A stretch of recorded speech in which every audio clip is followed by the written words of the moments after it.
Hey guys, King Gath here. Welcome to another episode of the King Gath podcast. Today I am joined by Varinus of Quarter Onion Games. He helped out with some really important tools that let us pull off the Rise of the Commonwealth expansion, and we're going to chat now. How's it going, man?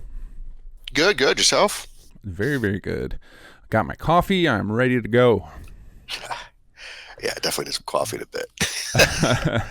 So thanks to your tool design, we now have basically because of you, we have the city plan contest. Because that tool makes it so easy for anybody to create city plans. And what was it like working on that? Because we'd covered some real interesting ground with that. Yeah, it was an eye opener. Like I remember when we first started talking about it, I was looking into somebody had worked on a tool in Unity to get Morrowind's world to work within the Unity, just to run around, not really to play any of the game stuff. And I was kind of looking at the file format, and between that and going through the Xedit programs and everything like that, I basically had to go and kind of build the entire loader that's used in a lot of the game itself and through the Xedit programs. And it's interesting to see how they've evolved this engine between different record types to fix old problems in the engine itself and limitations in data. But yeah, it was cool once everything started coming together, and then getting data in from some settlements, and it works, and you're like, holy crap, everything's working the way it's supposed to work. And yeah, it was a fun project. Yeah, the first time we got an ESL or a ESP file to work out of that tool, it was like my mind was blown. I was like, yes, it's gonna work. Yep. It feels so good to be able to do that. Like, just upload. Here's some JSON files. Give us a working mod file. Yep.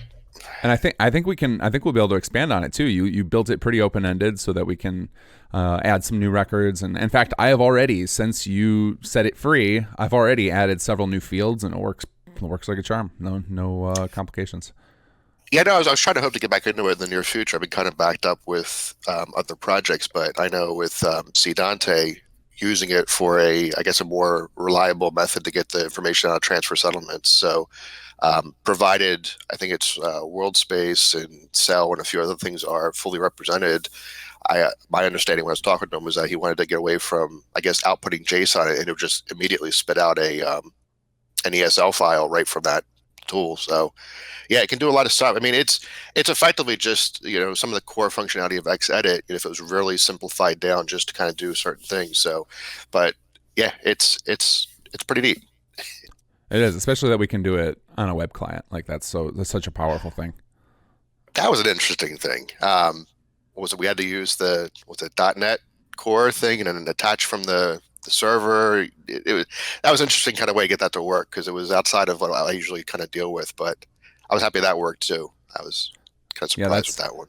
That's me. That was me forcing it into the languages I know. So I'm a PHP junkie, and I just knew if I could build it if I could build the user facing side in that. To me, as far as I'm concerned, everything should be web based. Like maybe not, stuff that needs to be super encrypted or banking software or something, like maybe that there's an argument for that stuff to be offline. But as far as I'm concerned, anything that's going to be user facing should just be an internet app now. Like having to pass around exes seems so old world. Yeah, see, I must be too old fashioned then, because I'm like C# interface. I still use WinForm sometimes. Apparently that's horribly bad occasionally, but I'm trying to get a lot more on the website. It's definitely the direction everything's going. Website and like mobile apps and everything like that. There's not too many of the pure executables anymore. So I do need to get with the times a little more. Well, and there's a lot of really cool server side stuff that can just talk to the front end now real easily. Like it's so evolved that you can pretty much, it's for me, the obsession there is tools. I want tools all to be on web. I can get, obviously you're not going to be running, Unreal Engine games out of the browser. Although, I guess you can with all the cloud streaming, but that has its own issues. But in general, as far as I'm concerned, any tools that you want to get out to the masses, like just build them a web app, because all of the back end stuff, it literally just needs a data entry point, and you can do anything through it. So it's It's really powerful, and it's so easy to put together now, with especially with all of the frameworks that people have put together for websites. It's so easy to put together at least a decent looking tool, like the city plan tool. It's not the best looking thing in the world or anything, but it looks acceptable. It's clear. It shows you the information clearly, and it doesn't require people installing anything. So stuff like that is really important in my opinion, of if you want a tool to get used at least. Well, I think honestly, to be fair, with even development side of things, like especially with a lot of the development being collaborative, I think we've gotten to a point now with a lot of the HTML5 and a lot of the tech that derived off of that you could start seeing a lot more of development tools internal to a development studio being a sort of website kind of thing you go to. So it's a little bit more straightforward, and then they're working together. I remember, what engine was it? I don't think it was Unreal. There's an engine that basically was built around collaborative efforts across the board on everything. I'm gonna forget the name now for it, but That's right. yeah, but it was the tool they had was actually very pretty amazing in how everything kind of put together.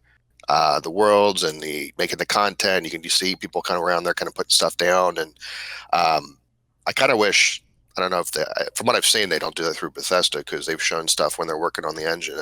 It's very individualized. I know they have that source control backend that shows up in the creation or the creation kit, but if they were able to collaborate on these things, they could probably see a lot more content come out for this stuff as well. Yeah, that's one of those background. So I'm a projectaholic. I have all these ideas for projects I want to do, and I get them like skeletoned out a lot of times, and one of them I have is building a web app version of the creation kit, because that would be completely feasible. The hardest part would be the visual side of it, like the actual preview models and landscape editing, but everything else would be very simple to do, and it would be way faster in a web browser. Like whatever they're using have you played with the creation kit? Have you popped that open? A bit. I think when I was doing, what project was it? When we first started talking, I was trying to build that like back-end system for it and trying to break down the workshop parent script. And I was working in there in terms of the aliases and all that kind of stuff, but not in depth. Yeah, that file scared me to death. I never go to that file again. That file, the workshop parent script is a disaster. And now with Workshop Framework, I rewrote it, but I had to keep most of it intact. So I ended up just leaving everything in its horrendous order and just putting notes everywhere for my changes. But it's like, oh man, I don't want to ever have to look at that file again if I don't have to. Yep. But yeah, so you're aware of how slow it is to work in the creation kit then, of like just loading up a form takes way too long. Well, that and the crashing. Yeah, it's pretty rough.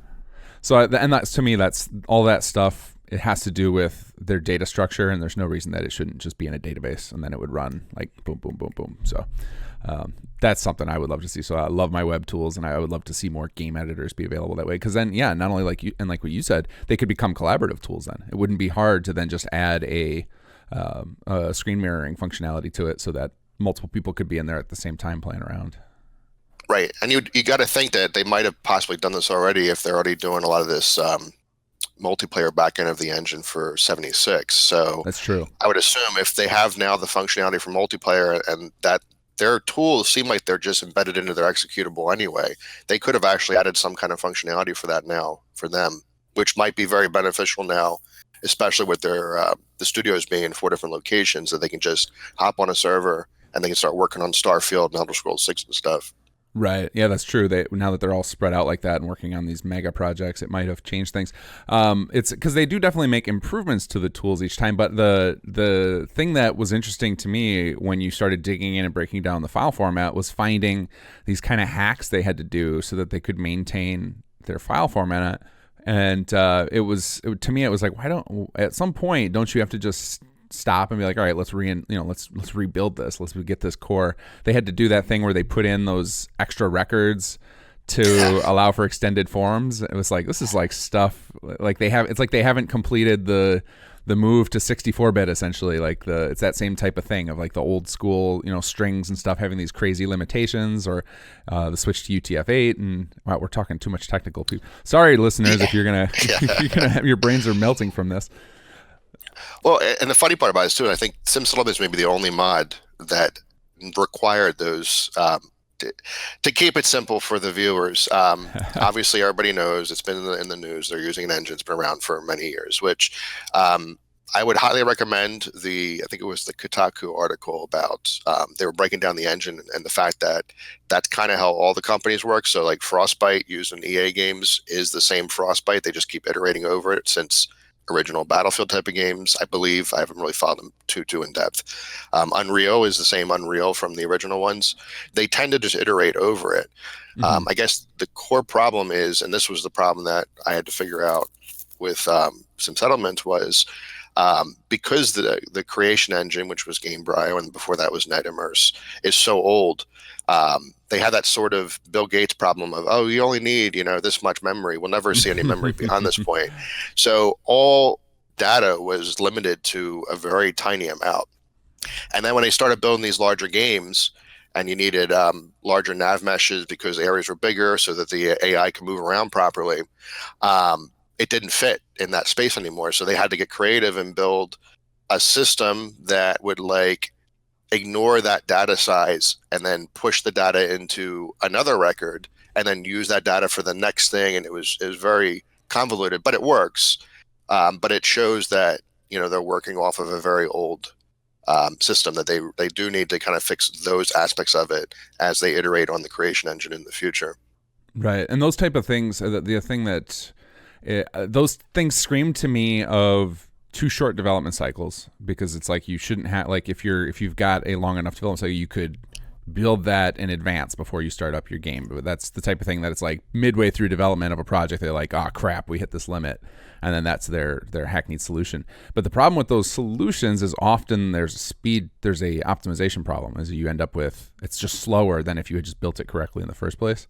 And that is going to be part of one of the core issues that you're going to run into with this game engine feeling like it's old, because it's, they have to, I know they at some point or at some level they probably are sacrificing graphical fidelity to focus on all of the other things. Like they want to put more system resources towards scripting and physics and all that stuff, because those things are more important to Bethesda than, although now I don't even buy that argument. I'm actually starting to see that even the games that are super focused on graphics, all the stuff built in modern Unreal, even those have all of the same capabilities and could probably do a Bethesda style thing as far as having all of the object references in the world be interactive and have physics and stuff. It seems to me that most games now, they put physics on everything, and so it's no longer it's no longer really an argument that Bethesda games need to have lower end graphics in order to support all of that stuff. I don't think that holds water anymore. I think we've gotten to enough computing power, even on consoles, that that doesn't need to be the case.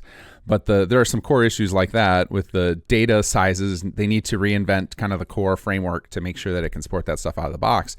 And then other than that, I think it's maybe you can speak to this because you are a game dev. What do you think the reason for all of the crashing in these games is compared to most other games? Because I don't feel like I see nearly the crashing in any other game engine that I do in the creation. Well, so I think going back to what you're saying about the time thing, I think up until Fallout 4, you have effectively one studio, and you got a corporate structure that's going to demand launches on a certain time frame. So it's kind of okay, do we massively iterate over the engine, which takes away some of our resources, or do we just focus on a game? And I think they did have the mentality of, folks have expected us to have bugs, and we're going to work with them over time after launch. But I don't know if that excuse is going to work anymore moving forward. I mean, you have 4 studios now. It's very reasonable, and I hope this is how they're kind of approaching stuff, is that, okay, well, we can have Studio A in Dallas, and all they do is work on the engine. That's it. They work on the engine. They fix the problems. They move it forward. Maybe it's going to be a Frankenstein's monster of parts of the id Tech engine and whatever else they're doing, because they have that engine as well. Mm-hmm. And they use that as a basis to kind of fix the flaws in the previous portions of the engine that have been plaguing it and iterate to make it more modern. I don't think they need to go down the extreme path of use id Tech's engine, that's it, because I do agree from a standpoint of development that, when Todd Howard's talking about, they're very comfortable with the editor, that does matter. In fact, that's kind of from us as a studio. when there's discussions of, well, Unity versus Unreal tend to be like the two big ones that people compare. And Unity's got this rap of a bad rap of, it's inferior in quality, which I think they've kind of addressed over the last year or so. Yeah, their new node system is almost identical to Unreal's. Exactly. And I think the other thing that it's just, there's been a lot of launches from Unity because it's more accessible and they've had a lot more flops. So there's just this, if Unity's logo comes up, then it's a horrible game. When in reality, you got stuff like Wasteland that was a really good game by some of the Fallout creators that was Unity based. And I believe Kerbal, another one, Kerbal Space Program was a big one. Yeah. So, I mean, there are very good Unity based games. What's that? Hearthstone is built in it, and that thing is massively popular. Yeah. So I mean, it's a tool, and the tool only goes so far as the people using it. It's not the tool's fault per se, unless there's limitations. But I just think they need to get the engine moving forward. They can't just kind of do a little bit of stuff and 16 times the detail, and then just use what they had before when there's these problems. And even worse, and this is one of my problems with where the engine sits at right now for Fallout 76, is that you've got these folks in the community that have fixed a lot of these issues, and those fixes didn't get pushed into the Fallout 76 engine. Now, what I've heard, in fact, there was one of the companies I follow is Egosoft. They do the this X Space Series simulation, and one of the people said, why was cockpits, which weren't in a lot of the previous games, added into the later ones? Because we already had built cockpits as a mod, and yet they weren't added into the base game. And the developer said, well, sure, you've built cockpits, but if we're going to build cockpits at the developer stage, then we've got to do it differently than you guys. We got to build it into the core, the executable, and the base functionality of it. And it's got to work a lot differently because the way you guys are accessing the modding side isn't necessarily the most efficient and optimized way to do this stuff versus what we can do from our side. So maybe this is a situation where they felt that some of the bug fixes that are being done on the scripting side, on the, I guess, the modding side, aren't the most efficient way to fix these problems, which are more of core engine issues. And that's probably going hand in hand with the crashing and stuff like that. Maybe there have been fixes on the unofficial patch that have fixed crashes, but it was more a Band-Aid than a actual fix that they need to identify in the engine. And kind of going in a little bit of rant here, but I think that's right.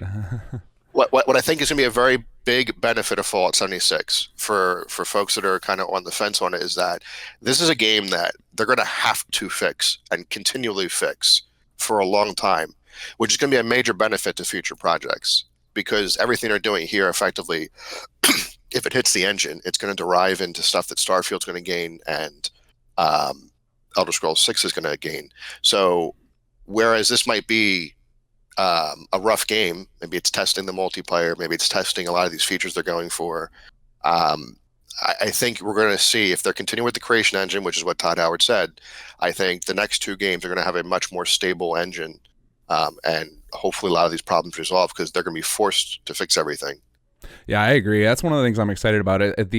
So far, what they've done is every iteration of the creation engine. So when they brought in Fallout 3, and then they went to Skyrim, is that each iteration of it, all of the features that they added carried forward. Like it's always happened. They haven't removed things. Now they may have changed things. Like I know they've dramatically changed the lighting system and tapped into a new plug-in for that. But as far as the core functionalities available to the engine, those always make it forward. So one of the things that's got me excited about the engine changes with 76 is that we're almost certainly going to see, if not by Bethesda themselves, by modders, the ability to have co-op in the next Elder Scrolls.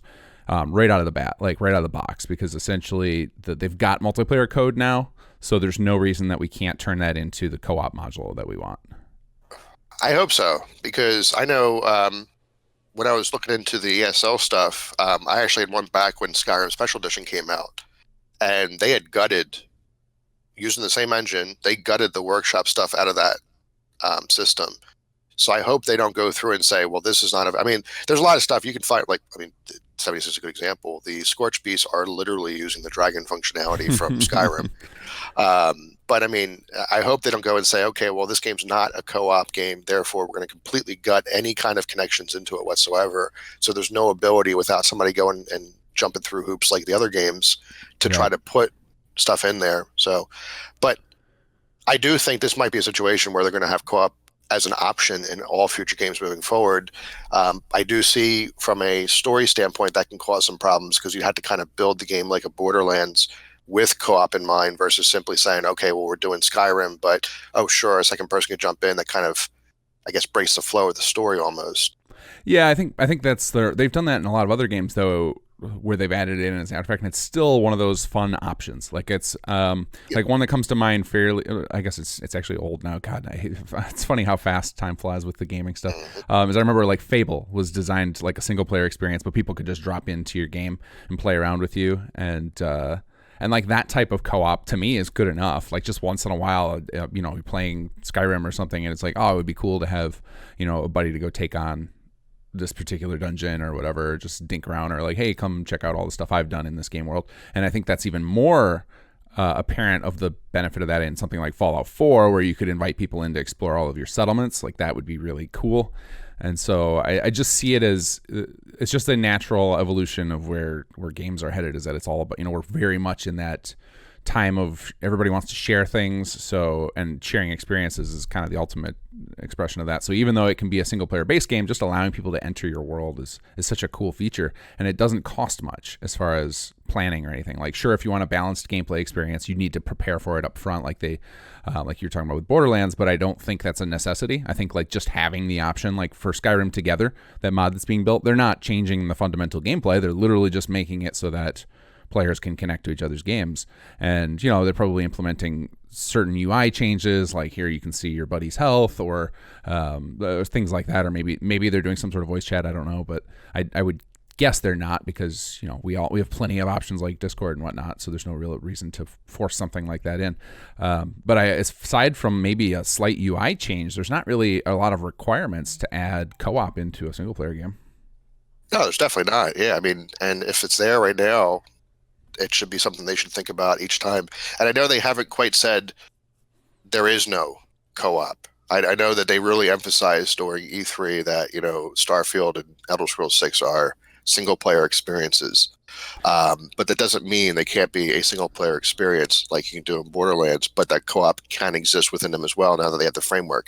And the game runs, like in 76, the game runs perfect with 4 people. I think the flaws with the game right now are when, like last night's a prime example, fighting the Scorch Beast Queen, and you get the entire server over there, and then the engine just completely, it dies. Like it just can't handle anything at all. And I'm assuming that's probably, and I guess you probably run this with some settlements, that the server side Papyrus is just trying to catch up to figure out stuff like loot, where you'll sit there for 15, 20 minutes waiting for the little hourglass thing to finally show your loot on there because you have 40 people around you or 30 people.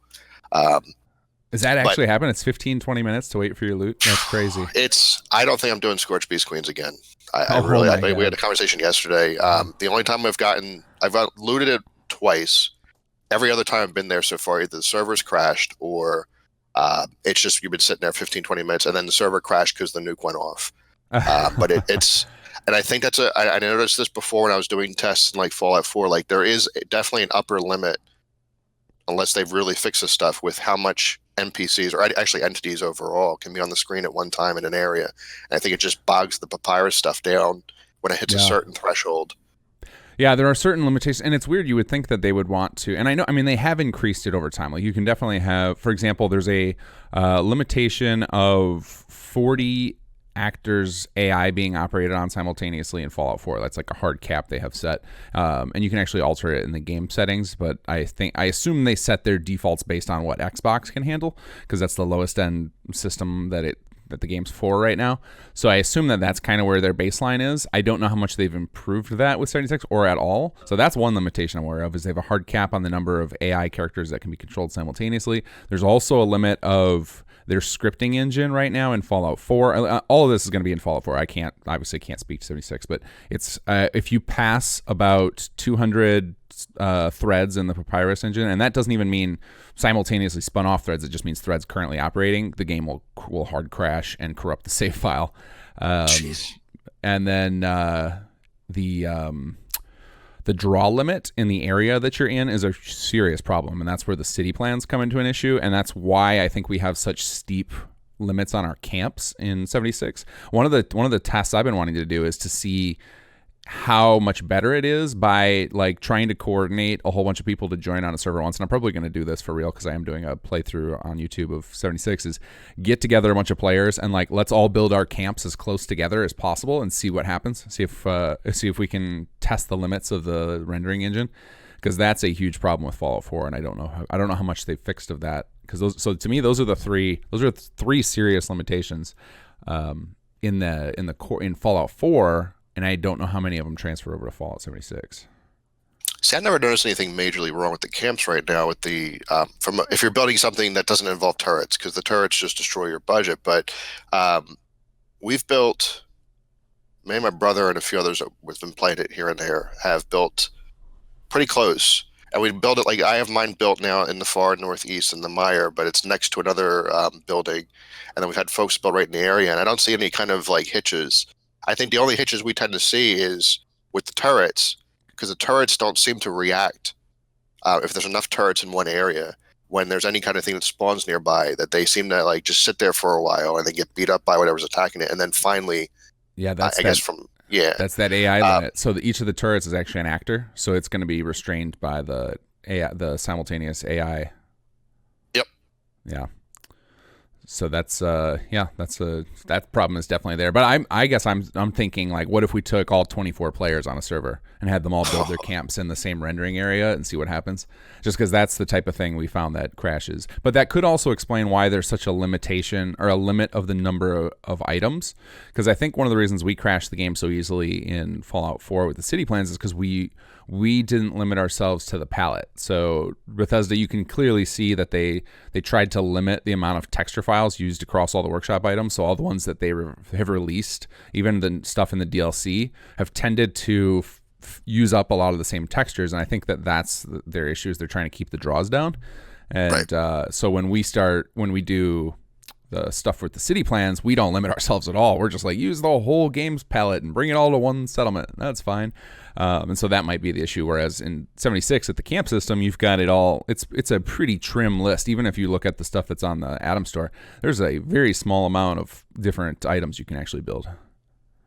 Well, and actually that gives up one thing too. I remember, was it spring cleaning that would cause major issues when you had that in there? You started deleting stuff that was, I guess what it would do, it would uncouple the combined meshes, which then dropped a lot of optimizations or something like that. Right. And now they just pushed that update Tuesday with Fallout 76, where there's that bulldozer thing where as you're building stuff around, it'll knock out stuff around your area to kind of clean it up. And I'm wondering how that's going to affect the optimizations if they're doing the same kind of back-end system.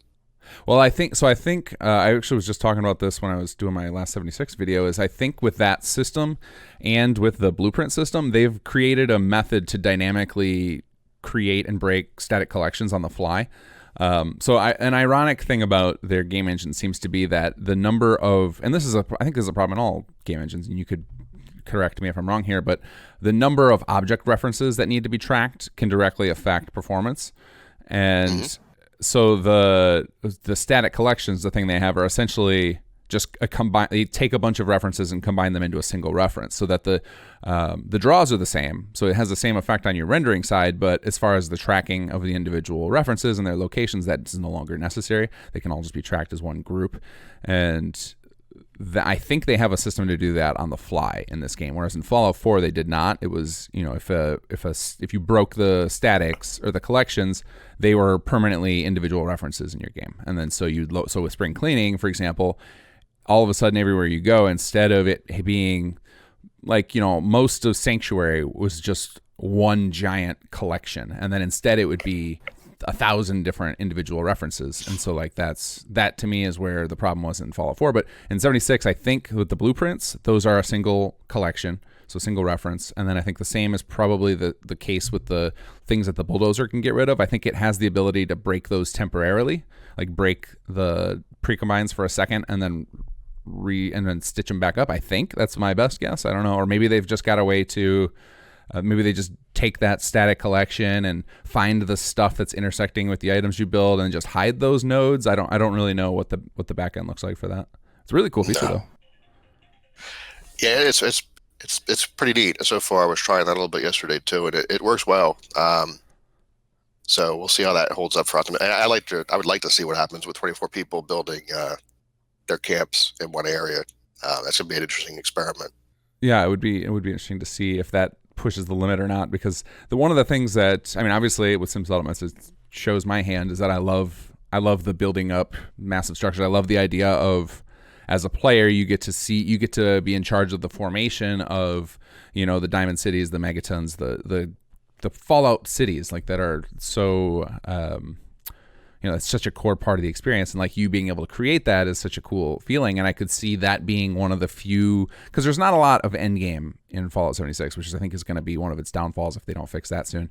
Especially when people like you who are trying to enjoy the end game can't because of major issues. But even beyond that, there's just not a ton to choose from. I mean, you've got, essentially, you do the nukes and the zones there, you can PvP at the workshops, and then you can build camps. Well, it's easy to fill your camp up.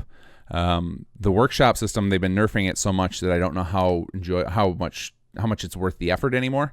And because of the limitations on the stash, it's pretty easy to max out all resources you need anyway. So there's a lot of these systems are kind of fighting each other and making it so that endgame's not particularly fun right now. But I could see one of a fun type of endgame activity that you could kind of build your own fun out of is getting a bunch of people together and, like, let's build our camps together into a mega city, because that should be feasible, because you just line them up just right and build up to each other's edges. Like, you could build some pretty cool structures when you combine multiple people's camp limits. Well, we had a conversation actually last week about, I wouldn't say it's simple things, but different ways to kind of make Fallout 76 shine a lot more right now. And it doesn't involve a lot on their side, even to add like end game content per se. But, there was a game years ago called Fallen Earth. It was like, I guess, kind of like the first real post-apocalyptic. There's been a few others in the past, but that was the biggest one that like had that Fallout kind of charm almost. And what they had were conquest towns. It was the only place to get PvP. And they functioned like a workshop almost. But instead of the person having control over it, it was a faction that controlled it. So they basically had 6 factions in that game, and it was your faction and the 2 that were next to you on this wheel, and they were your allies. And then obviously opposite ones are enemies. And if it was an enemy faction, then you would go in there and you would clear out the faction itself, and then you would effectively claim it like you would in, say, Nuka World, for the faction that you wanted to, which would typically be the one you were the highest faction in. And then by doing that, you would get faction vendors would move into that area. They'd have their guards there and stuff like that. They would potentially open up other stuff within the game. So I'm like, why not, instead of making the workshop such a very personal thing, since they already have the whole capture the flag kind of element in there, and they already did something kind of similar with Nuka World, why not shift the workshops to be, you walk into a certain radius around them, far enough depending on how the guns shoot distance-wise, and you are just instantly PvP. That's just the nature of those areas there. Sure. And then instead of having it where you personally take the workshop over, you are taking over for a certain faction. And if you do this will start to unlock stuff in, so for Brotherhood of Steel, your Brotherhood of Steel, you've gotten far enough into the game where you become a member of that. Sorry, the spoilers. We Brotherhood of Steel in this game. Sorry. And actually, I'm okay with the way that they put Brotherhood of Steel in here. It does make sense, kind of, with the Fallout 1 story, but I digress. So you go far enough. You join the Brotherhood of Steel. You just earned a lot of hate. I did. Well, that's fair. That's fair. Brotherhood's always my group. I mean, I design myself as Maxon because, the greatest character ever, but I'll get hate on that too. So you go to I don't know, the Tyler Dirt place there, and you take it over, but you pick Brotherhood of Steel. So the Brotherhood of Steel flag now is on that workshop. You could still interact with it, but also anybody else who is, I guess, flagged as the faction of Brotherhood of Steel. And then by doing that, if you go to any Brotherhood of Steel vendor, they will now start to unlock stuff that you can access. So they function like the legendary vendors in Fallout 4. But you can take this further, because I know they don't want human NPCs. Fine. From a storytelling standpoint, I'm okay with the story kind of how it is. We kind of butchered it and went to Enclave first, then went backwards, but whatever. But there's the emphasis in all these games that there's a lot more people than what's shown in the game itself. So this vault that you're coming out of should have hundreds of people. Mm-hmm. So you take over, like, let's say you take over Brotherhood's headquarters or Morgantown or whatever it is for the responders, whatever it is. And once you've taken it over, Vault members, NPC Vault AIs that function almost like the settlers in Fallout 4, start becoming responders. They don't need a lot of dialogue, just your one-liners, everything like that. They start Right. becoming guards. They start filling in just entirely for aesthetic, to make it feel like there's something happening. And you can still incorporate story into this stuff. So we talked about, obviously the Scorch is the big thing for the story. Everybody turned into Scorch, and there's a Scorch beast, and they're spreading the plague around. Have portions of the story play into this. If you take over a town but you don't find inoculation for the Scorch, then they turn into Scorched.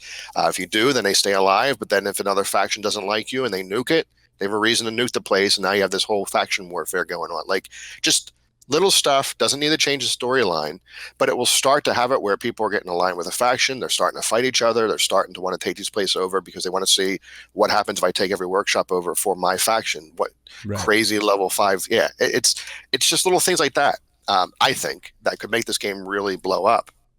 I think they're going to use. My theory has been that they did this as an experiment with the characters, and I think they can save face on their claims that there are no NPCs by making them part of the DLC. So there's already people have found a lot of files in the game for Vault opening. They could easily have it be there's another vault that's people survived in. You open that up, and then boom, you let a flood of NPCs come out. Or have, say, the Enclave or Brotherhood make a second fly-in and try and set up shop. So you have ways to do it as part of the software as a service evolving story, because I think I love those personally. I think a lot of people like them. I mean, they've been having great Fortnite has had phenomenal success with that, and games like World of Warcraft, where every year or two you change the story and you evolve the world, and like stuff like that. I think people enjoy that about these online games, and so you could use that as a moment to kind of change the story, to adapt it. So just be like, okay, you guys have dealt with the Scourge threat. Maybe it's still there as ongoing gameplay, but to evolve then from there, and then you could introduce NPC stories and whatnot. And that could be a lot of fun, I think. I think that could be a way to, and like what you've described sounds fantastic. Like the faction controls and getting those involved, that seems like a good thing. I have seen myself in the game files that they do have a ton of voice files for settlers. So I don't know if it was like an accident that they accidentally left them in from Fallout 4, but a lot of the voice files weren't in Fallout 4's settler group. And I'm very familiar with that group of files. So it seems to me that they maybe had them in there at some point, and that it partway through development or something they changed their minds. I don't know. We have no idea. But to me, the idea of no NPCs as like a hard rule seems pretty arbitrary. You would think that it would have made great storytelling to have even if they wanted to, really make the world feel like desolate and like hopeless, they still could have had a couple of survivors in there who were like, who made a big deal out of the fact that it was very difficult for them to survive. So I think it was some weird technical limitation or design decision that was made at some point later on in the life of the game, and hopefully that's the type of thing that they can solve, because somebody brought up a point on one of my 76 playthrough videos that it's possible they ran into an issue with, for example, how do they deal with the dialogue system in a multiplayer format, or of the for example, if you wanted to have interactive dialogue, how do you deal with it when, that NPC is supposed to turn to all these other players, and like that's going to, like, maybe they never solved for that. Like they just didn't take the time to do it. I don't know. I mean, they probably would have had to approach it like your typical MMO, where you have like, it's almost like instance dialogue, so that they're not really talking in the world, but they have to talk to you. Kind of like how they instance, which I liked, the terminals. You could have multiple people on there and it shows up on your Pip-Boy. But Sure. I think the core problem, if I'm just looking at it from a standpoint of other games that have had all NPCs available to be talked to, killed, whatever it is that actually a prime example of it is one of the quests I've been trying to do now for 2-3 weeks that I can't finish, and I think they just fixed it, where there was a set NPC that had to be killed in such a location, and if somebody on that server killed him, that's it. There's no way to kill this guy again because he's dead. So now I'm stuck with a quest that can't complete unless I start server hopping and hope to God I run into a server that has that NPC alive to kill him. And I think they came to a situation when they were designing the story out that, okay, well, if we're designing the story out and if any of the quests whatsoever involve let's say they made all of the NPCs a give quest essential. Fine. Right. But if you had to kill another NPC, what's going to happen if we kill that NPC and there's 10 people that want to do that same quest? Does that NPC respawn? How long does it take to respawn? Does it respawn instantaneously? Like, it could cause some major issues, and it would kind of limit your storytelling if you just didn't have the I can kill whoever I want, whenever I want, however I want kind of thing. I mean, there's ways around it. Like, honestly, I thought that there were going to be NPCs in this game from some of the stuff I was seeing, but they weren't going to be accessible, almost like a Borderlands kind of thing where you never actually run into a lot of them. They're behind a door, or like the Dark Souls did a lot of this too. And when I was listening to the radio the one time, that Top of the World with Rose, I'm like, okay, this sounds like a person. And the way that you go to the place and you can't get to her, it's like, okay, so it's going to be a situation where there is a person alive, but they're behind a door and you never see them, but they keep talking to you through the door itself, but it still makes you feel like there is somebody else alive, but just hiding from the scorched, Sure. stuff like that. But yeah, I mean, I agree with you that I think they're going to put I mean, with the backlash and everything like that, I think they're going to definitely put the NPCs in. I don't know if they're going to change dialogue. I don't know if there's any simple solution for something like that. It might still be a situation where they're all just one-liners or just talking to you and giving you some kind of mission to do. But I think just having the NPCs there would definitely help out just from an atmosphere standpoint. Yeah, I mean, yeah, I definitely agree. Like, a lot of the criticism of it is that you're exploring a dead world instead of changing a living one, and I think the NPCs give you a chance to feel like you're interacting with somebody whose problems matter now, and that you get to be a part of a story instead of just watching a story that happened before you. So yeah, I definitely could see NPCs being a big part going forward. I have no idea what they're. It's. I think this is one of the things with this game that has driven a lot of the Bethesda fans mad about it, is that Bethesda kind of has always been like the underdog in the AAA world, as they're the smaller company. They tend to talk to their fans a lot more, and then we're starting to lose that. They're starting to grow up. They're up to at one point they were less than 100 people, like back in the Morrowind days, and now they've got probably 4 studios all with that number of people. So they're pushing up into that unreachable, that level of like, okay, you guys are on the verge of just being another EA or Activision, which is these soulless companies that people are becoming to despise because you can see the dollars in their eyes and not the focus on gameplay. And I think personally, I think for me, it's always been like, I looked at Bethesda as like the last hope of like, oh, we can have our cake and eat it too. We can have a company that's wealthy enough to make these crazy, ambitious, expensive titles, but they're still in tune with what we want and are still able to do all that. But maybe those two things are going to turn out to be mutually exclusive. I don't know, because I think one of the problems is when you're chasing the dollar of the general public, is you have to make certain sacrifices towards what people want across the board, and like that's never going to satisfy the hardcore gamer, because we tend to have very specific wants and desires in our games. And I think if Bethesda follows through on their plans for private servers and modding, we could have something pretty special here, because I love modding and love creating mods for it, just to make those little tweaks. So if you find something about a game that just doesn't mesh well with your playstyle or doesn't fit your vision for it, then you get to tweak that and make it match your style. Well, I think you could still have a major company and still do very big things that are still very high quality. I think Sony's a prime example of this. I remember we were doing with I work at GameStop, and there was an article, I think Game Informer, talking about God of War, which won Game of the Year this year. And they were talking about Sony's expectations, and they do the expectations for quality, but also because they know it's going to sell insanely well. And they were talking about, I think, one of the guys that makes the decisions from Sony for the projects that are being done had gone and seen an early rendition of God of War and was like blown away, like in a bad way, of the direction they were going, which, they had to go through with Sony and kind of redesign a lot of stuff here and change stuff up. And the result was a game that won Game of the Year by far. I think, honestly, it was definitely at least on par with Red Dead, if not better. But I've not seen a Sony launch probably for the last 3 years that's not been in the talks for Game of the Year and sold really well. And that's a big company, and if they're all the studios and the games that they build or whatever it is, they have a very high standard for the quality of the games, which still comes out to being very well in terms of selling every time. And, you know, I think the situation, I think what we've seen from Bethesda so far up to date, with a few blips before Morrowind, were um, very big games, very good quality. Technical side needs a bit of work, but from a game standpoint, they've all been really fun games. Obviously, the community's mixed with Fallout 4, but to me, that's one of my favorites of all time right now. In terms of, they did somewhat listen from New Vegas's um, storytelling, with, you do have some paths and how they play out with each other and everything, not to that detail, but um, it really comes down to, the quality standards. What does Todd Howard set for the quality standards?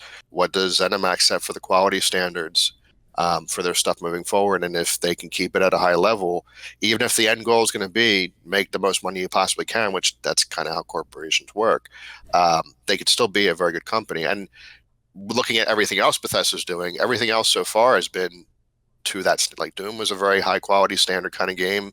Prey was a very high quality standard. Evil Within. I think they have that Sony mentality of the quality level must be at that point, which is why Prey had to go through multiple renditions. Doom had to go through multiple renditions. I don't think it was a quality decision necessarily for Fallout 76. I think they just experimented way outside their comfort zone, and it's going to take some time to really understand this back end and build off of it. And then at some point, we'll probably see Fallout 76 evolve into a really, really good game. And I know a lot of people in the industry have said that as well, that it's a sandbox for them just as much as us. Right. Yeah, I don't think, and when people trash on Bethesda over that, I try not to dogpile on it, because I understand that none of these developers wanted to put out a bad game. I think there's clear indications that the game should not have launched when it did, and that there was probably a corporate budget related decision in putting it out when they did, because it clearly has too many game breaking bugs in it right now, and Yep. And hopefully they'll have learned from that mistake, because I think one of the problems is they actually were taught a bad lesson with Elder Scrolls Online, and that I think they thought they could get away with it again. Elder Scrolls Online came out in a similar state of it being very buggy. The difference is that Elder Scrolls Online also was fairly well rated gameplay wise, whereas 76 has been, pretty trashed by critics. So the combination of the two is just too much. And hopefully Bethesda will take it to heart and keep that in mind for their future releases. Because I think that I don't see this thing that we don't know what their financial situation is like. But like I would like to see them do the Blizzard thing of being willing to take a title that's not up to their standards and just cancel it or delay it as long as it's necessary, rather than trying to force these arbitrary deadlines. Wait, you don't like Diablo Immortal on mobile games? No, I'm not talking about that. I'm talking about the fact that like they canceled Titan, that game that was going to be their follow-up before Overwatch, and StarCraft Ghost, like stuff like that, where they're willing to invest a lot of money and years on a project, recognize it's not particularly fun or it's just not ready for prime time, and just can it. Or I'm trying to remember the game that they delayed for a couple of years. They're willing to delay games to make sure they can maintain a certain standard, and I would love to see Bethesda go in that direction, because they're still one of the only companies right now, and I'm talking about Bethesda Game Studios, because I think you're right. I think the other studios, the games have all been very solid. I think of the ones they've released in the past 5 years, the only one that I wasn't particularly fond of was their first Rage. Wasn't too good, but it had good bones. It's essentially like id Tech. They always seem, their first game that comes out on that engine always seems to be like a tech demo more than a full-fledged game, because they do really good quality stuff as far as their engine rendering is always amazing, and it looks like their partnership with Avalanche is really gonna work out, because that Rage 2 looks phenomenal. But I think aside from that, I think all of their, the Evil Within series and Prey and Wolfenstein and the rebooted Doom, they're all been rave reviewed games. Dishonored, they're good games, they're solid, and they come out in pretty good acceptable states. It's just the Game Studios games, which are a little more open, that you see these buggy states. And part of it, the bugginess probably is due to the openness. Like when you're designing your mod or your game to be modded and super modular, that's going to introduce a lot of problems. Yeah, so yes and no. I mean, if you look at kind of how this whole thing gets put together, like from a loading standpoint, they kind of get all the mod data loaded in at the start, and it shouldn't crash as much as it crashes because if something was definitely wrong, that should be caught when the data is being loaded in. There are a lot of variables in this game all over the place, and I could see them kind of acting a bit weird over time and then hitting limitations and papyrus and stuff. But as you had pointed out earlier, it shouldn't crash this much when compared to other engines. And they can't use the excuse anymore that they're the only open world because you have Horizon Zero Dawn, open world, God of War, open world. We're going to see Outer Worlds and end of next year, open world. And I'm willing to bet Outer Worlds will be pretty stable as well. So they can't go and say, well, it's because we're open world and we have only all these objects anymore. That they have to get the stability up to snuff. And going back to what I said before about, I think Fallout 76 can almost be that thing that really pushes the engine forward because you've got to get this fixed. I mean, this is going to be the thing that's going to hold all the Fallout fans together for probably 6, 7, 8 years until they get to Fallout 5. So you need to make this perfect, and you got to get the goodwill back before you start to push Starfield. And I think the problem you run into now at Starfield is that you got Outer Worlds, which is a sci-fi game. You got Cyberpunk, which is a sci-fi game. You're not alone anymore in this area here. So there has to be something about Starfield that needs to really stand out to beat these games that are doing the same stuff.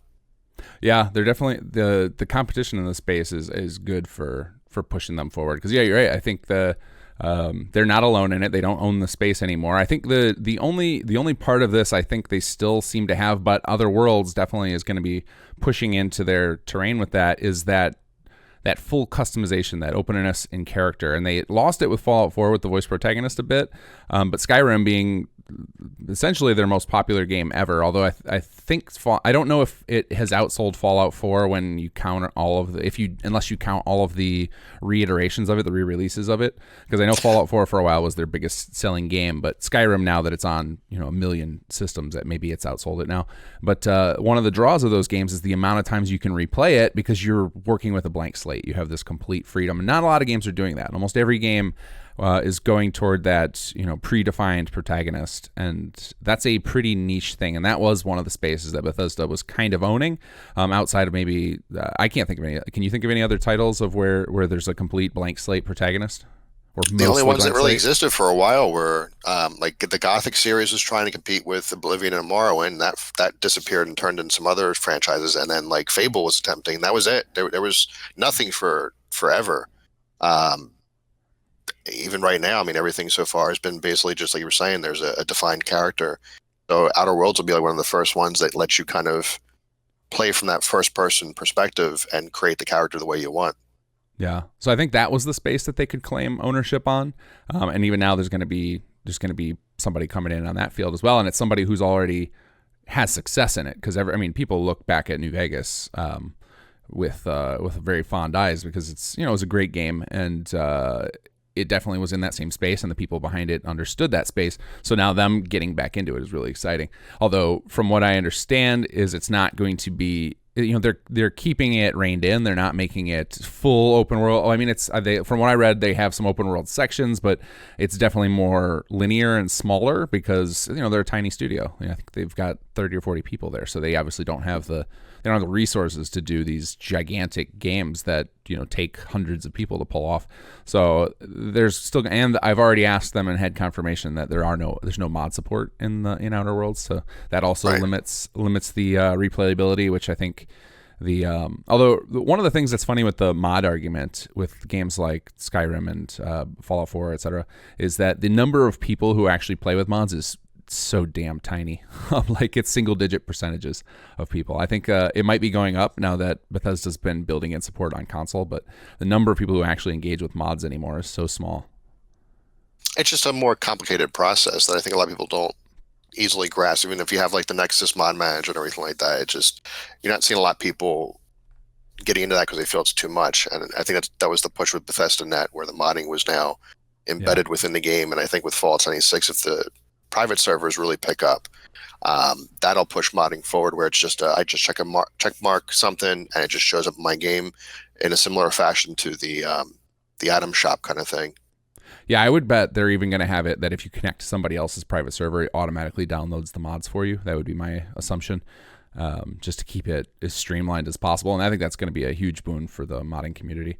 And I think if mods are going to be a thing going forward, it's kind of what we need. And it would be interesting to see if more studios jump into that reign, because we're getting up to the upper limits on what you can do graphically. Like I would argue that gaming is now at a point where you can basically do anything you want. Like there's no limitations on gameplay mechanics, and graphically, some of these games are getting so close to photorealism, they're in the uncanny valley. So we're at a point where there are only so many extensions you can do in that direction. So then mods might be a way people can start differentiating themselves if somebody can start solving the problem of user friendliness. And I don't know if another company would be willing to go into that, but it would be interesting to see, because I think there's definitely a lot of the players who are hardcore fans of the Bethesda games.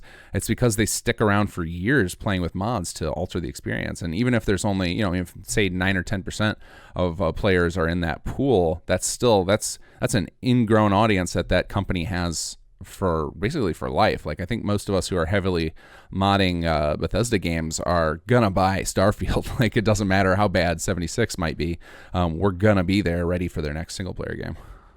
Oh, for sure. I mean, I'll have my critiques towards Fallout 76, but they got me. Bethesda's got me.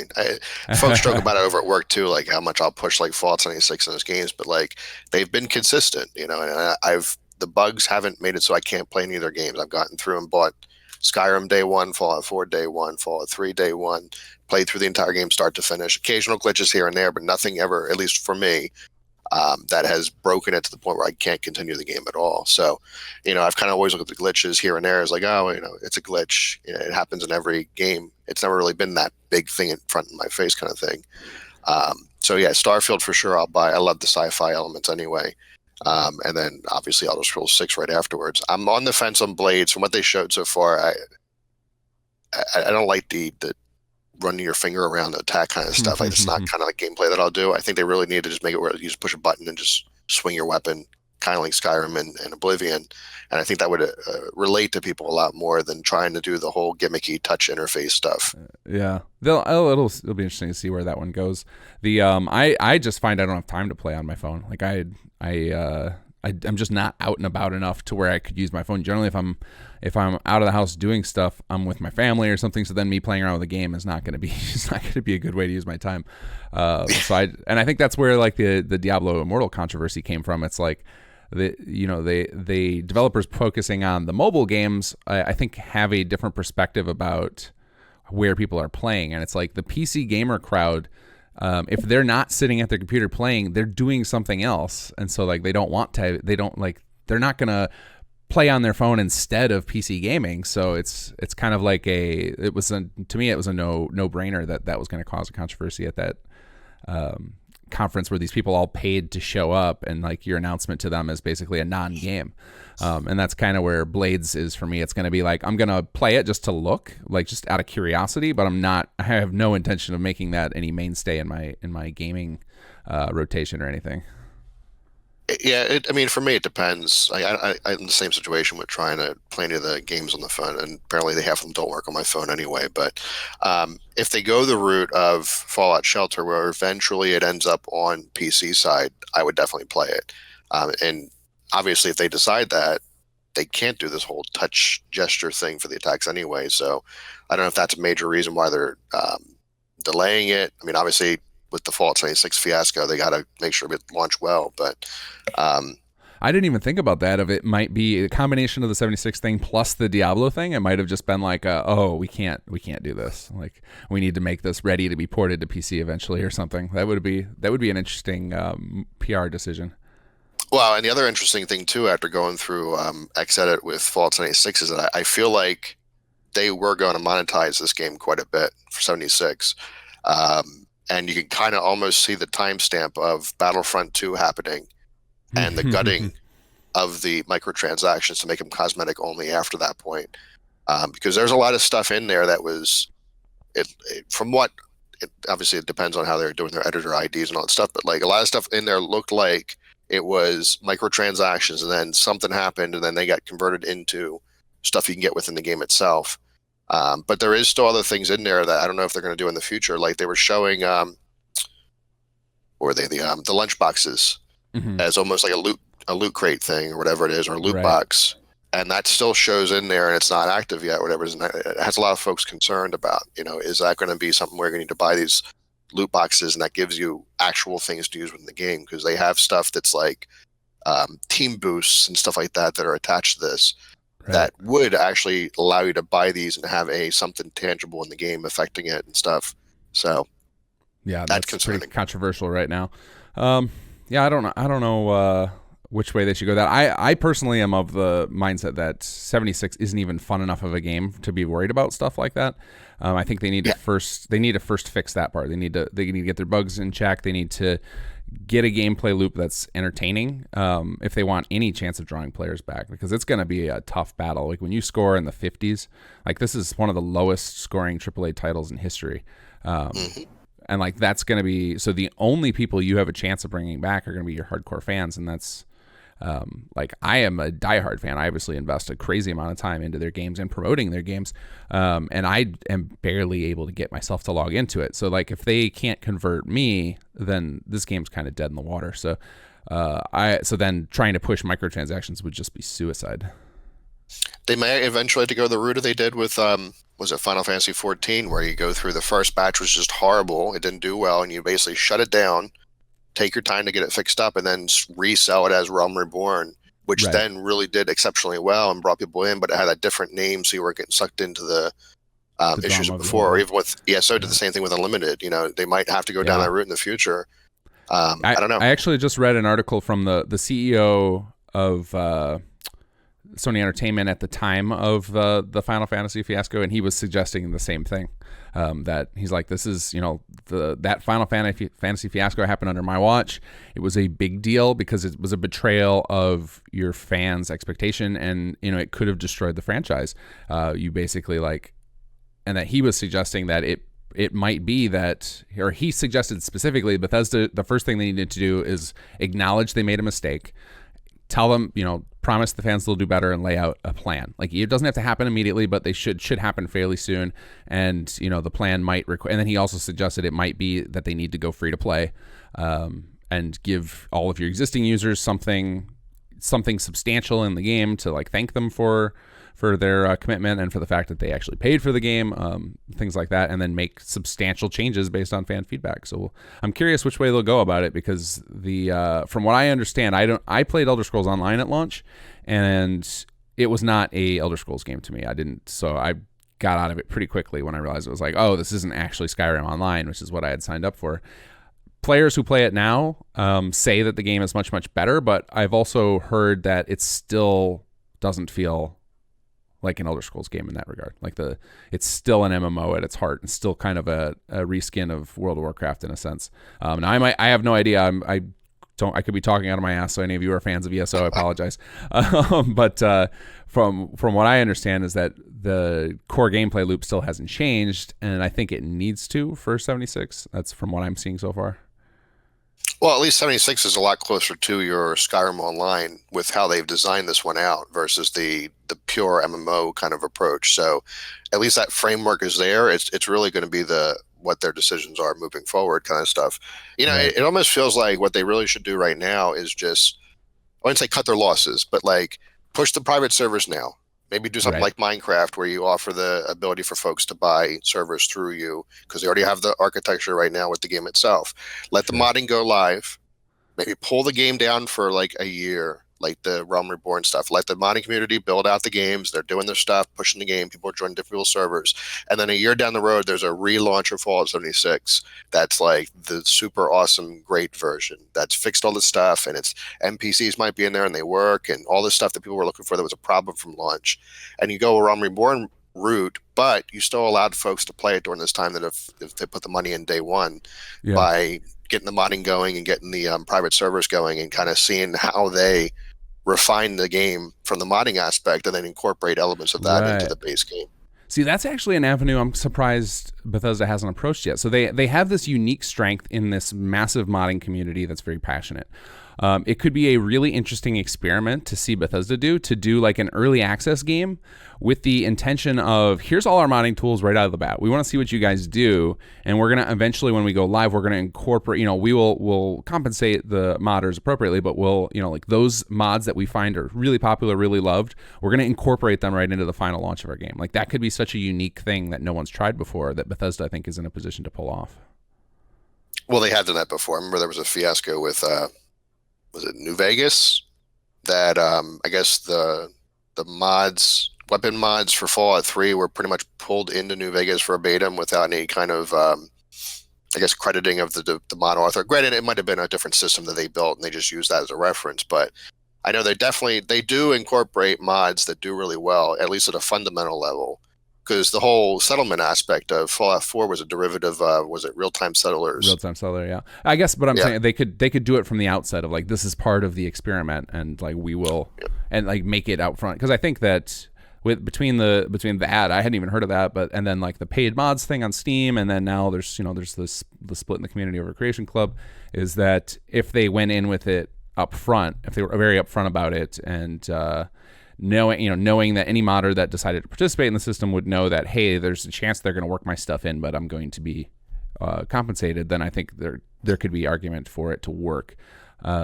Obviously, there's a lot of issues with that in the sense of people having to decide what's fair compensation and all that, but that's business stuff that could be worked out. I just think it could be an interesting experiment because you've got the potential for players to show you what they want and like directly get that, and you get a lot of the dev work done for a low price because I think many modders would end up working for way cheaper than your developers are because they don't need a salary out of it. They would just need a rate to be purchased out or to be bought out on the creation that they were going to do anyway, just because it's a passion.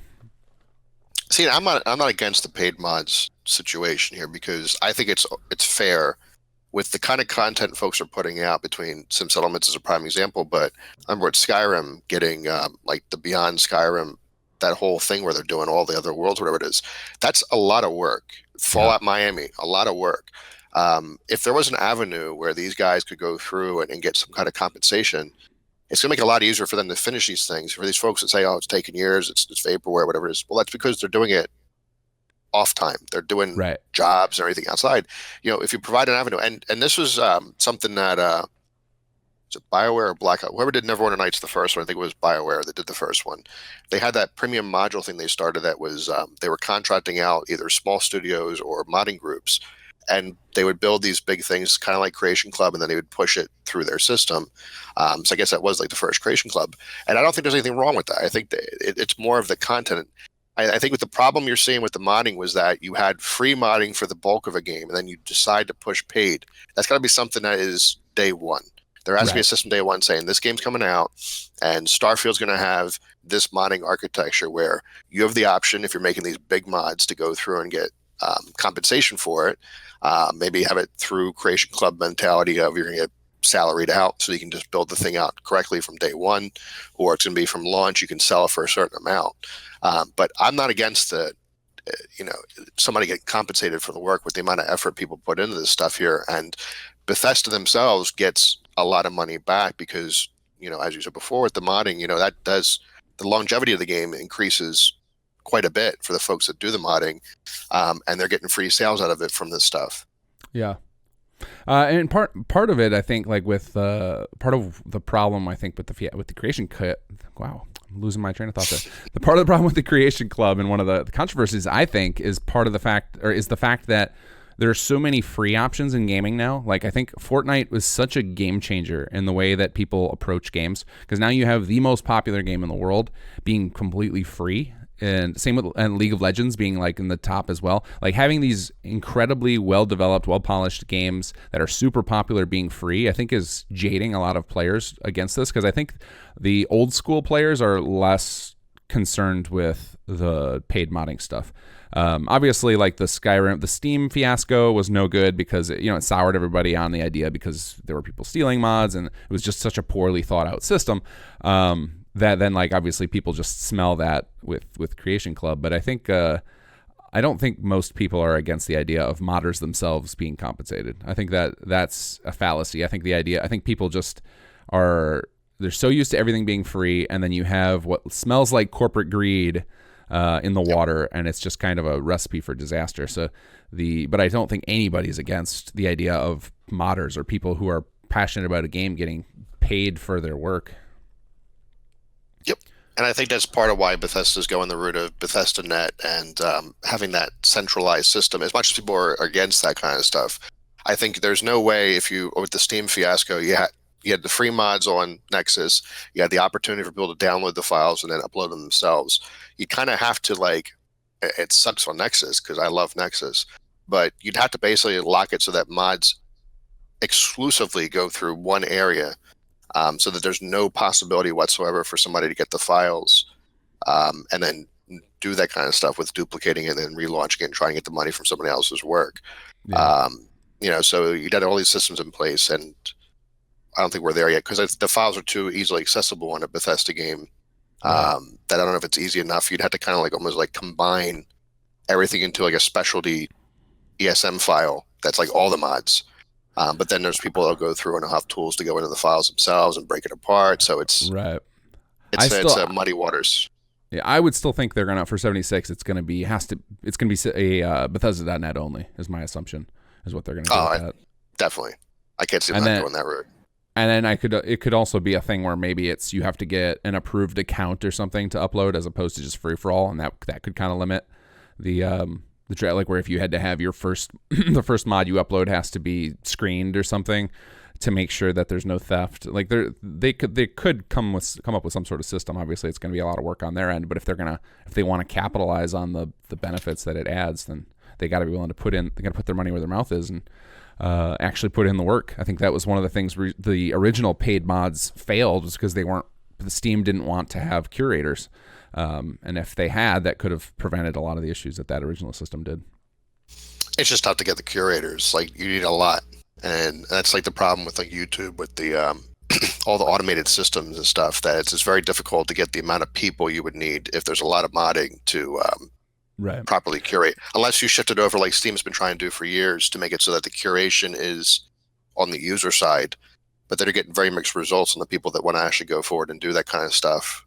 I know there was talk for years, and it hasn't seemed to come out yet, but they were talking about gutting the Steam architecture in terms of Steam as a retailer, and that's it, and making it so that it was just a storefront, almost like a mall for gaming, where you'd have Valve's personal curated store, and then you'd have everybody else could basically go in, make their own store, and they would get a percentage of the profits from the stuff that sells through their store, but they'd have to market it themselves. Okay. And that hasn't seemed to come to fruition at all yet. But I think we're gonna start seeing some competition in that regard, and that's gonna drive improvements. We're gonna see capitalism go to work on it because you've got Discord, GOG, and now Epic all getting involved to try and dethrone Steam. And I think that's gonna force Steam to iterate and create some new positive experiences. So I'm really curious where that's gonna go. Yep. I'm actually pretty excited about the Discord side of things too. Just with the approach they're doing right now. I don't know if you've been following it, but they're really pushing the indie side, and they're if you start with them, they're taking the effort out to kind of get these games that would have disappeared in Steam to stand out a bit. So I'm hopeful that picks up a bit more. And then the Epic thing was especially for the indie side, was a huge announcement. Yeah, you're probably more in tune with that than I am. So, anything you want to expand on that? Are you what? So you're at Quarter Onion Games. What titles have you released so far? What would people be familiar with, possibly? So nothing's fully released at all yet. We've been doing a few different projects. We were working on a game years ago called Imaginations that was looking at the ability to create a culture simulator. So, how could you create a game that allowed anybody from any genre to jump in from the genre they liked? And they were not the figurehead of the entire game. You were not the hero. You were just a person. But you could play the game however you liked. So cultures would build out towns and cities and do their normal stuff through the AI aspect of the things. But then you could fit in the way you want. You want to sit out in the middle of nowhere away from them, you could do that. If you want to play as an RPG and go around doing quests and supporting them, you could do that. You get into politics and become a leader, and then it would switch you over to a city sim kind of interface to build stuff out, or maybe you go to the military side of things and it's an RTS and it plays like a StarCraft kind of thing. So we were doing that for a while, and then it was just a situation of there was too much within it, and we wanted to kind of refine each of the genres individually. So we broke them off. There's Warkeep, which is in development right now, kind of in a little bit of a hiatus because we're talking about potentially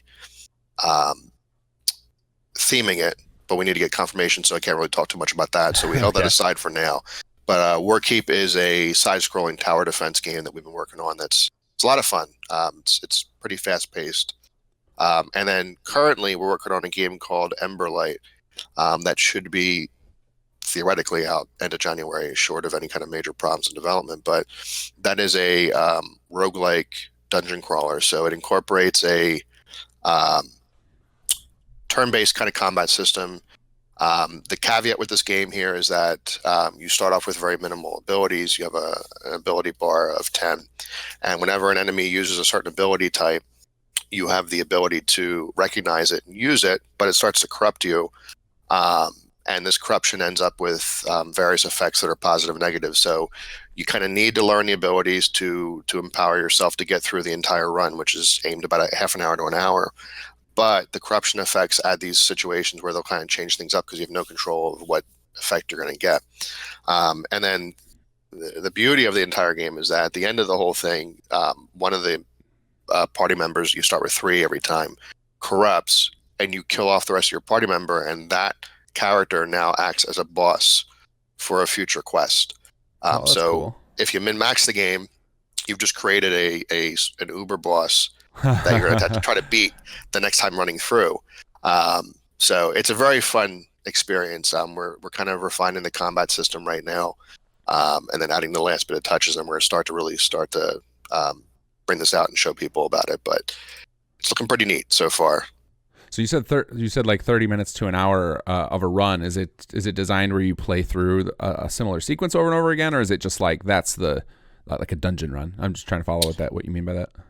Yeah, so it's basically a dungeon run as a roguelike. So if you die, you're done, but you get unlocks each time you're doing that. So as you hit certain achievements, it might unlock new unit types, which then obviously our game's loot is effectively abilities.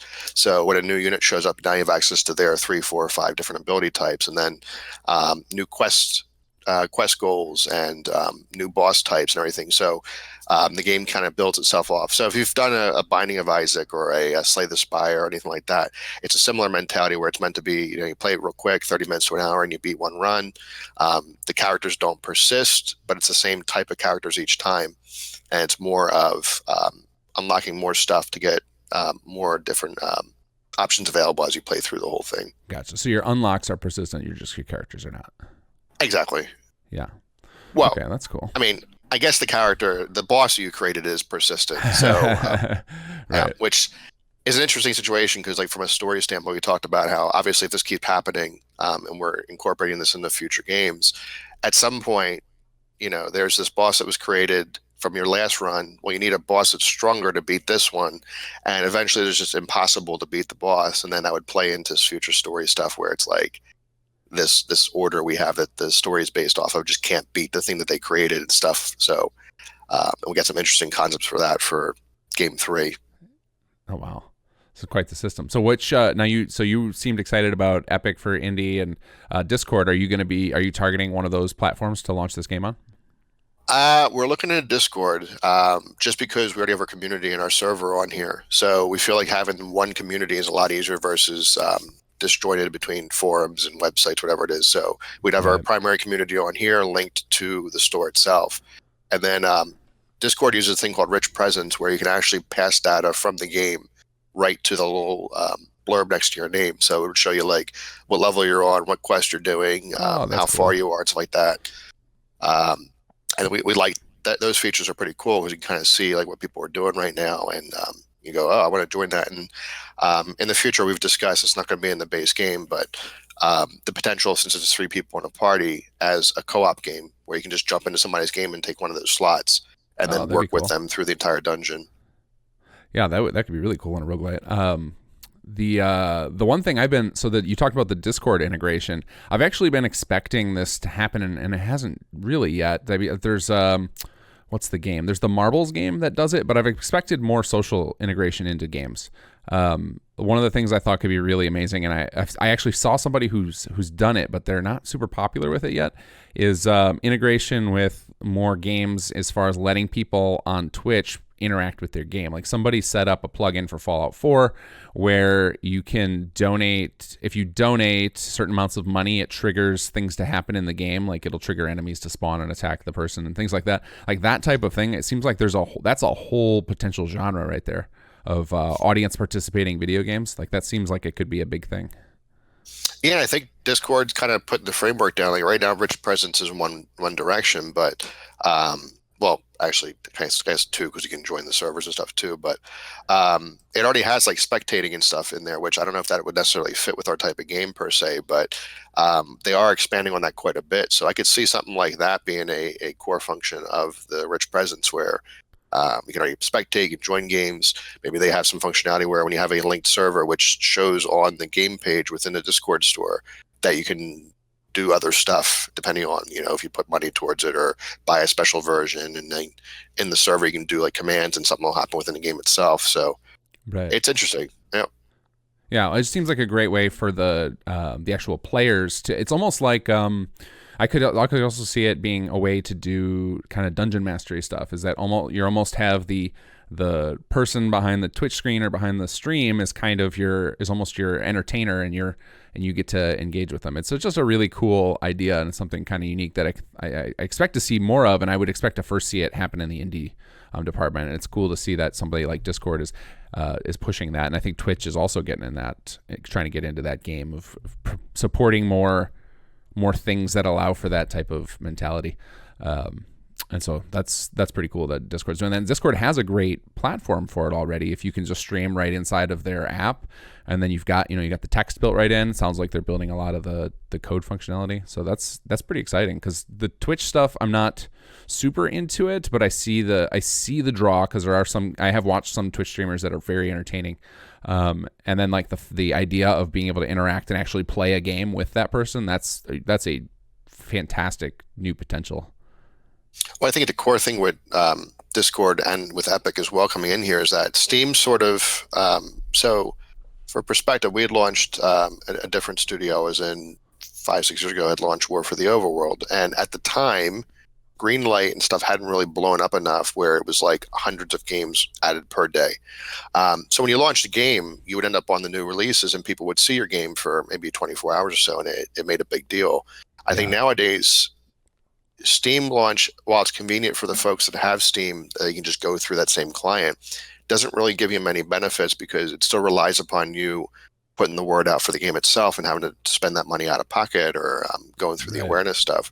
Whereas Discord is putting a lot of effort in with their store, which I really like. I think I said before, where like they have that first on Discord program, where if they pick your game in that program, they're going to put you with that first on Discord kind of thing on their front page next to a lot of big games. So it's not just like only indie titles.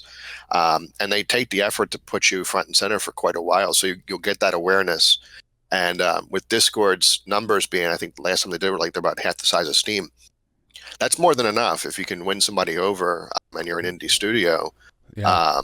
If you get on there, you can get enough to get your sales, to get enough for funding for Project 2, Project 3, whatever it is, or just to refund that game itself.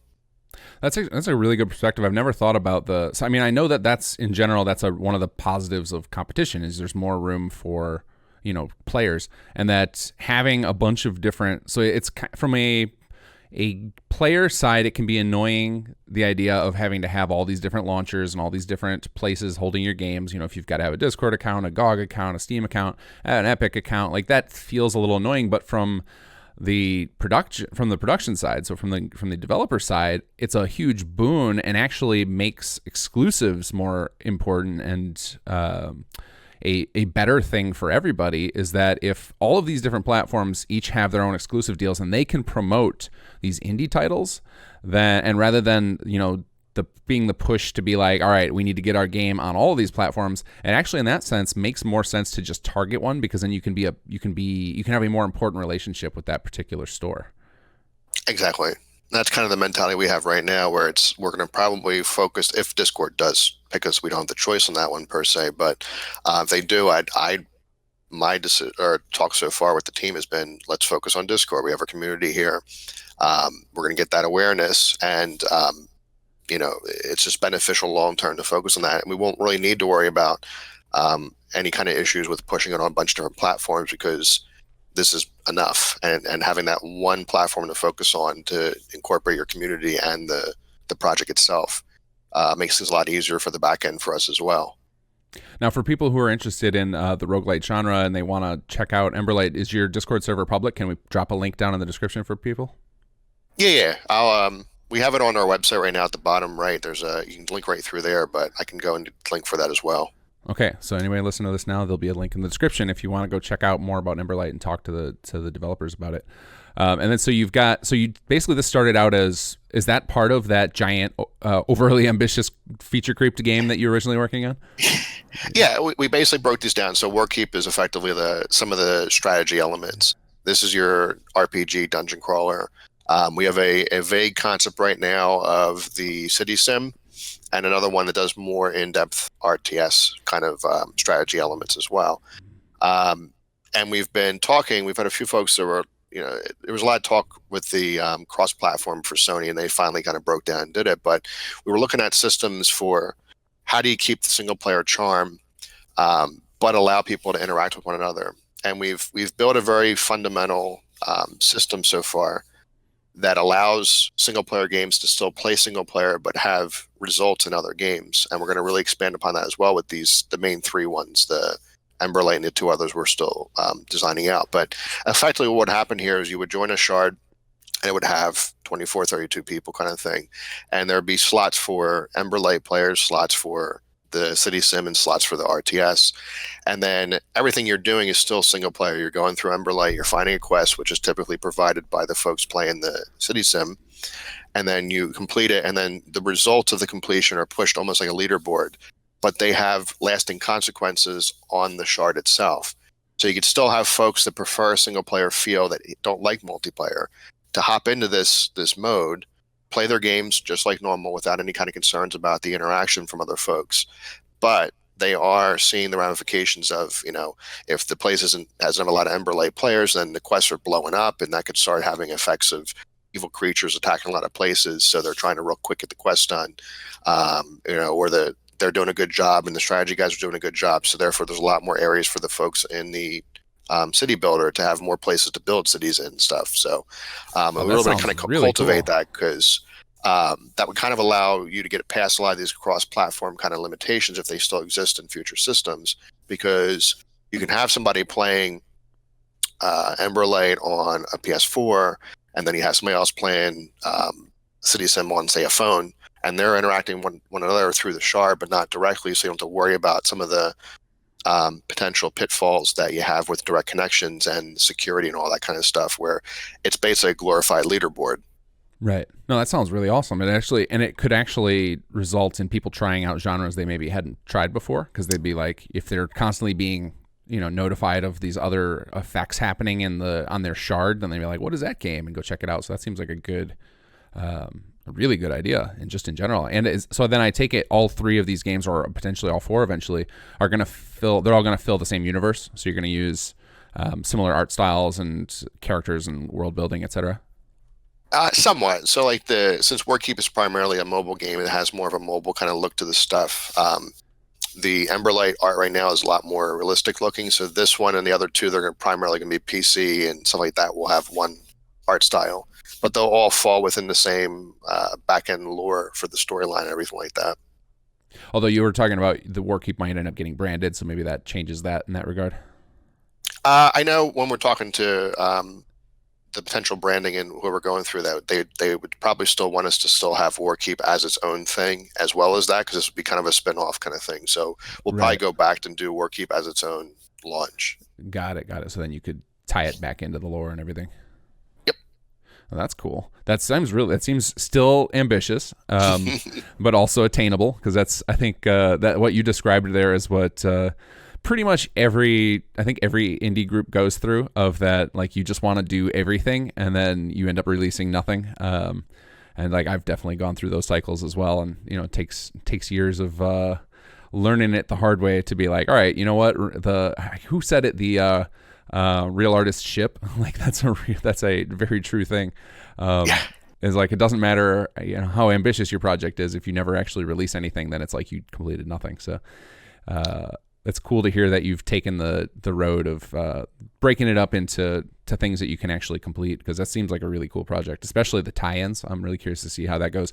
I'm also really fascinated by finding ways to make single player games have a social or multiplayer component to them in new ways, because I think to me, you can never have as great an experience with gaming like you can in single player, as far as great story moments, or you can't there's a lot of gameplay tricks you can't really do in a multiplayer experience, and then the actual experience of multiplayer becomes more about those surprise moments, or like it's more just a reason to hang out with your buddies, but you don't have those game created moments like you do in single player.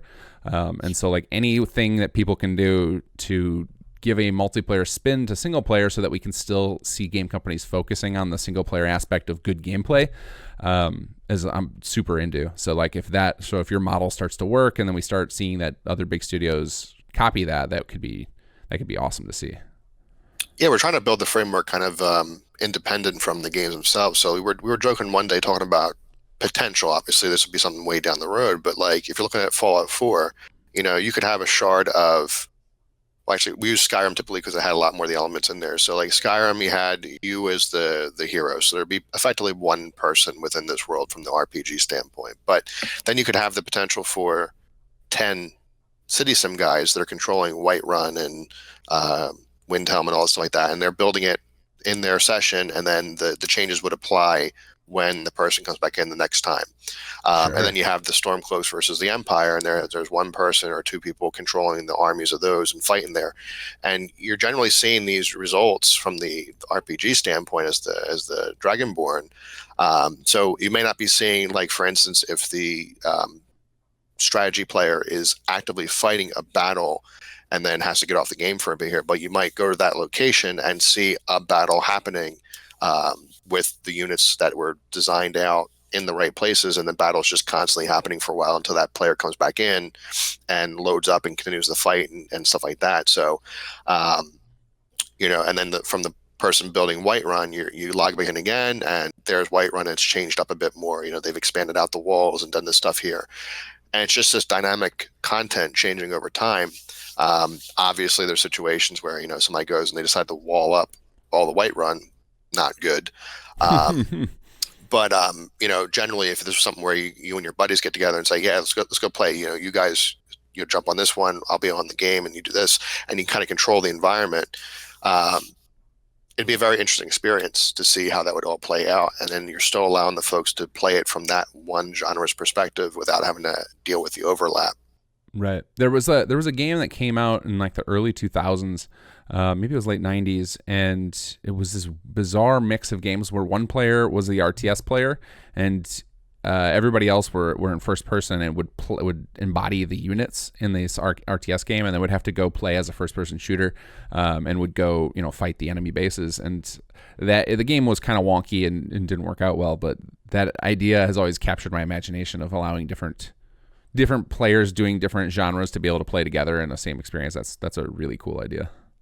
Was it Giants? Because that was the one we used a lot of our reference, the Giant Citizen Kabuto. I don't know if you ever played that one at all. No, it wasn't that. It was this weird game. It had, I want to say it had kind of a like a Native American vibe to it, as far as the it was like aliens and Native Americans. It was, and I might be totally off base on that. I vaguely remember it being like tomahawks and bow and arrows. Again, it was a weird game. And that was like back in the day when it was easy to play every game. Like, right. in the 90s, you still had a chance to play every game. Now, not a chance in hell. Like there's, hundreds of games I've never heard of that come out every year. So, it was probably like a smaller title, but I remember that was one of the few that I can remember ever playing that actually tried it. And it doesn't really, and it didn't work out well. So obviously then, until something works well in the smaller game studios, it never really gets picked up by the larger ones. You don't really see a lot. You can't really risk a couple $100 million on AAA development on an experiment anymore. So they kind of have to wait until somebody in these indie scenes succeeds with it before they can steal the idea. Yeah, basically. I've seen so far. I mean, you're seeing a lot of that stuff now where to the point where you have like that, was a private label or whatever it was that 2K just did that Obsidian's using for Outer Worlds, where they're trying to provide these means of smaller budgets. And you can do a lot of stuff too. Like I remember, was it Ninja Theory that did Hellblade?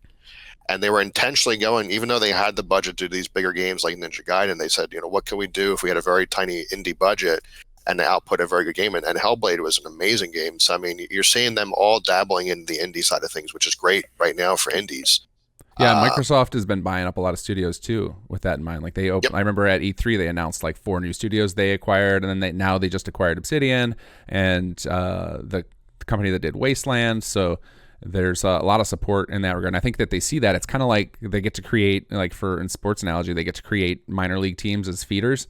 And like that's kind of so then it's a benefit to both sides, is that it gives those big companies an option to like get access to these new gameplay loops right away with minimal research. And then for the smaller studios, they get to stop worrying about all the business decisions and they can just focus on, making a great game, which is really where the strength of those agile little teams comes from, because obviously they can get bogged down in all the business nonsense if that's what their focus is.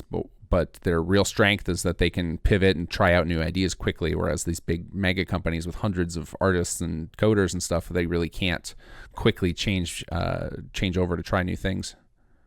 Yep, I'm hoping Microsoft takes a few pages from Sony for like their insanely high quality control for any project moving forward, because there were a few Microsoft did last year and the year before that were not good at all.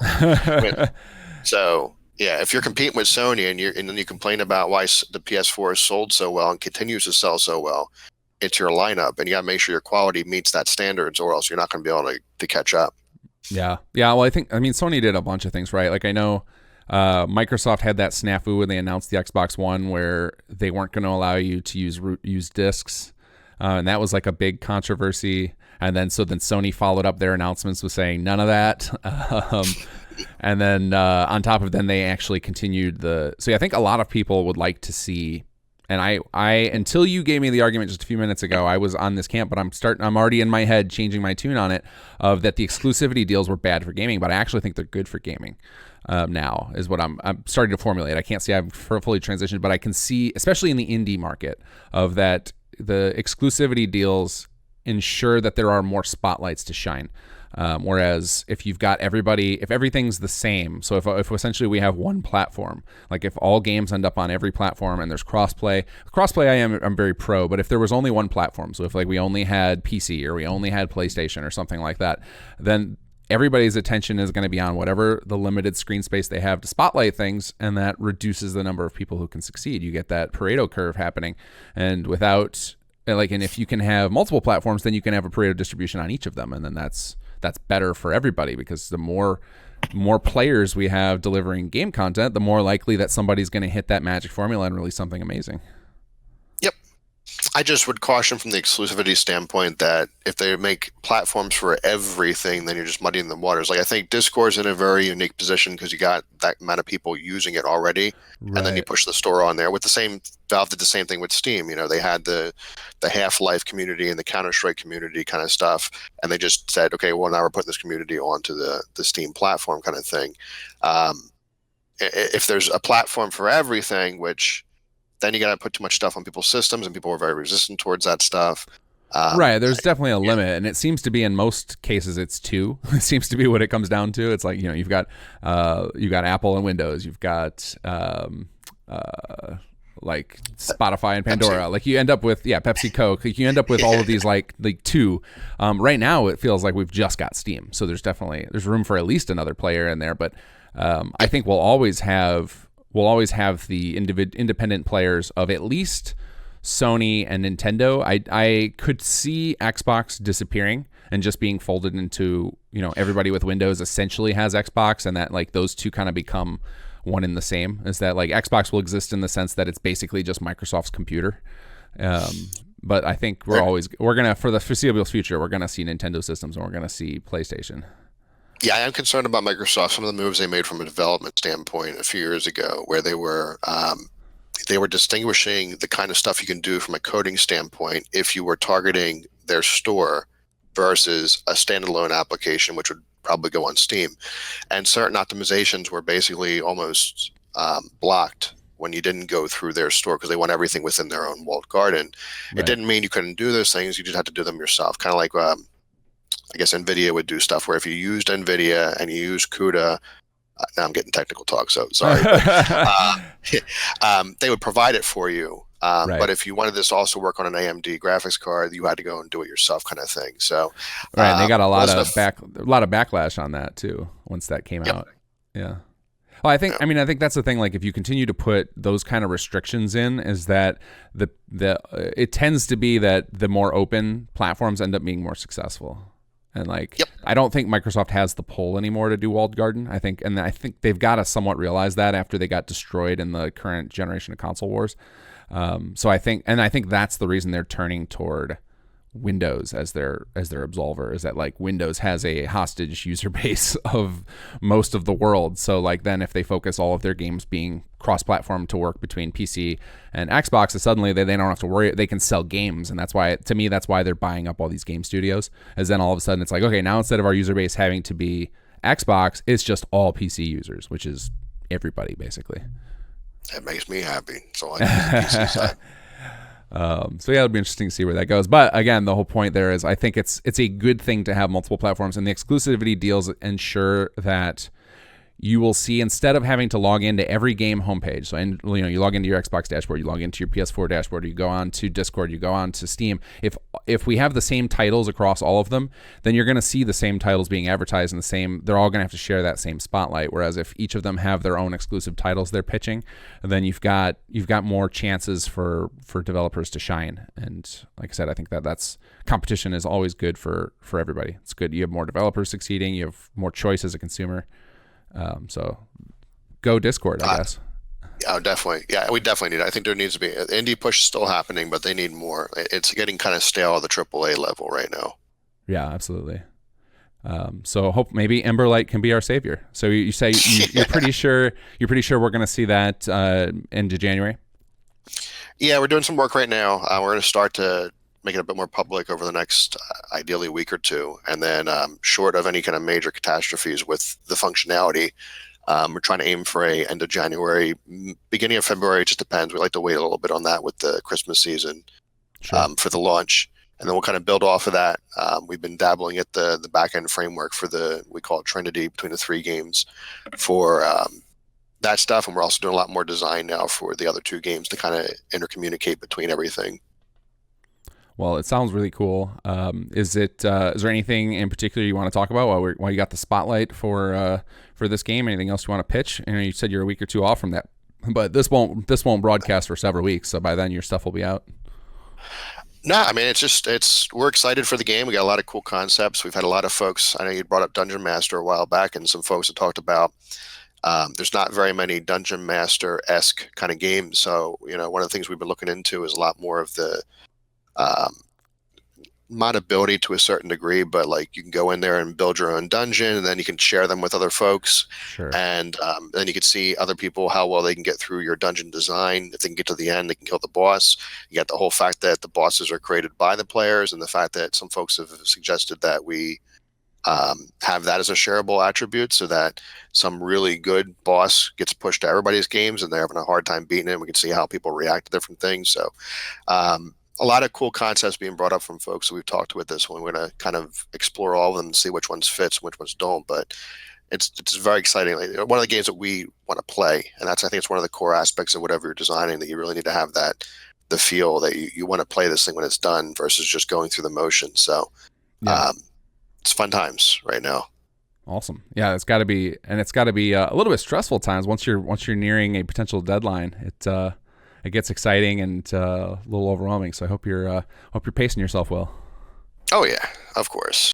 Right on. Well, it's been awesome talking with you, man. I'm definitely going to be keeping an eye on Emberlight, and like I said, if anybody's interested in it, there'll be a link down below to join their Discord so you can follow along. And it sounds like eventually purchase it right through there. Yep. Thank you for having me on here today.